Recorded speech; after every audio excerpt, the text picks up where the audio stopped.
அந்த வார்த்தைகளை வாசிக்கும் போதே ஏதோ ஒரு ஈர்ப்பு நம்மளுக்குள்ள இருந்துகிட்டே இருக்கும். இன்னைக்கு ஏஏன்னு பேசிக்கிட்டே இருக்கிறாங்க, சாட்ஜிபிடின்னு பேசிட்டே இருக்கிறாங்க.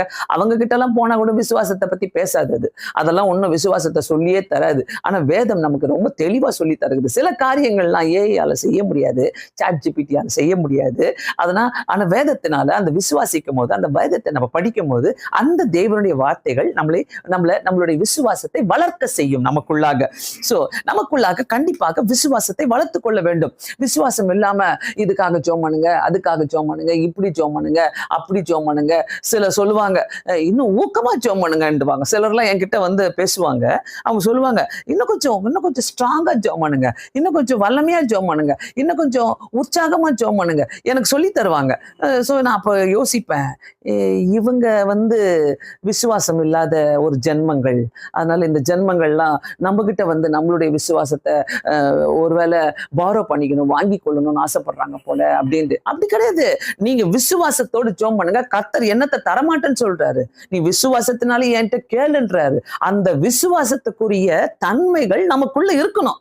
அந்த விசுவாசத்துக்குள்ள கிருபைகள் எல்லாமே நமக்குள்ள இருக்கணும். சோ வேதத்தை நான் வாசிக்கும் போது எந்த அளவுக்கு நான் வேதத்தை வாசிக்கிறேனோ அந்த அளவுக்கு ஆண்டவர் எனக்குள்ள கிரியை செய்வார். நோவாவை பத்தி பேசுறோம், ஆபிரகாமை பத்தி பேசுறோம், 100 வயசுல குழந்தை பிறந்ததுன்னு பேசுறோம், நோவாவுக்கு ஒரு பெரிய பேழையை ஆண்டவர் கட்டி கொடுக்கிறாரு. இதெல்லாம் நம்ம படிக்கிறோம், பேசுறோம். அவங்களுக்கெல்லாம் கர்த்தர் ஒரே வார்த்தை சொல்லுவா, வானத்தை பாரு, இந்த நட்சத்திரங்களை பாரு, இது மாதிரி உன்னுடைய சந்ததியை நான் உருவாக்க போறேன். அதை வச்சுக்கிட்டே மனுஷன் காத்துட்டு இருந்தாருங்க 25 வருஷமா. 100 வயசு வரைக்கும் ஆண்டவர் சொல்லிட்டு போன பிறகு இவ்வளவு நாள் கழிச்சு 100 வயசுல சாராக்கு 90 வயசு ஆகும் போது குழந்தை பிறகுது அவங்களுக்கு. சோ அதை விசுவாசித்தாங்க. இன்னைக்கு அப்படி இல்ல.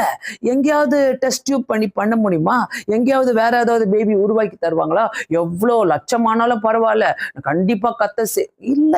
கர்த்தர் அப்படி கிடையவே கிடையாது.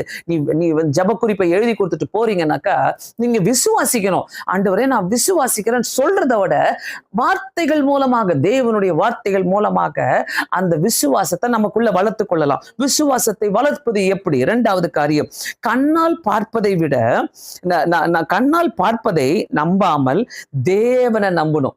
கண்ணால ஒருத்தவங்களுக்கு இது நடந்துச்சு, அவங்களுக்கு இது நடந்துச்சு, அவங்களுக்கு இது நடக்குது, இதெல்லாம் நம்ம பேசும்போது நல்லா இருக்குது கேட்கறதுக்கு. அவங்களுக்கு மட்டும் நடக்கும் அதே மாதிரி அவங்களுக்கு நடந்த மாதிரி எதிர்பார்க்காதீங்க.